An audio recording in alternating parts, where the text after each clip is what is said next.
Sausage rolls are great for any occasion, and this recipe is so easy and can be made ahead, and they're absolutely delicious.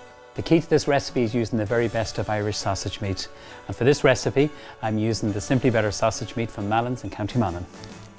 So I have my sausage meat in the food blender. The first ingredient I'm going to add is 2 spoonfuls of the sweet chilli sauce.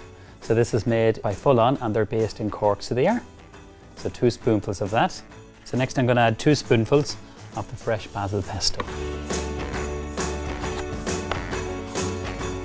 So I'm going to add in 2 of the Simply Better corn-fed eggs, and that's going to bind it all together. So the last thing to do is to season it. And I'm just using the Oriel sea salt. So a good pinch of that, and then we blend it just for about 30-40 seconds. So that's it blended, and what I'm looking for is a lovely kind of loose consistency. And you can see the lovely speckles from the pesto and also the sweet chilli sauce. This needs to go into a piping bag, and then we're going to just pipe it onto our pastry, and it's ready to go into the oven. This is my flaky puff pastry. Just cut it in half, and what I'm going to do is just pipe this. So using a piping bag makes it much easier.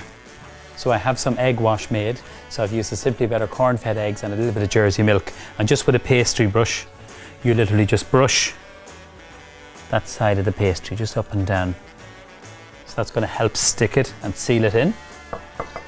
And then what you do then is you get your pastry and you literally just fold it and just gently press it in, just with your finger like that. So you get that nice long shape. So what I like to do is using a fork, just literally press the end of it, and this is going to make it look really nice, but also help seal it in.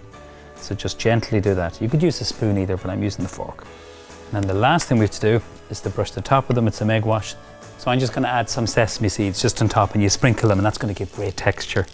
And then just using the big knife, if you cut them about the length of your small finger, and then I'm going to place them onto the tray. That goes on there.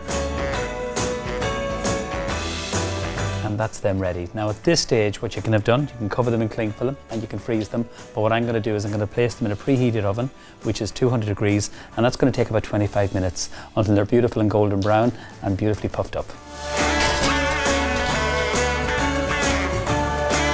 How good do they look? They're beautiful and golden brown, and the pastry is puffed up, and that delicious moist sausage meat. So you can serve it with a salad, but what I'm serving it with is some of them lovely Simply Better chutneys made by Wexford Preserve. They're certainly a favourite in our house.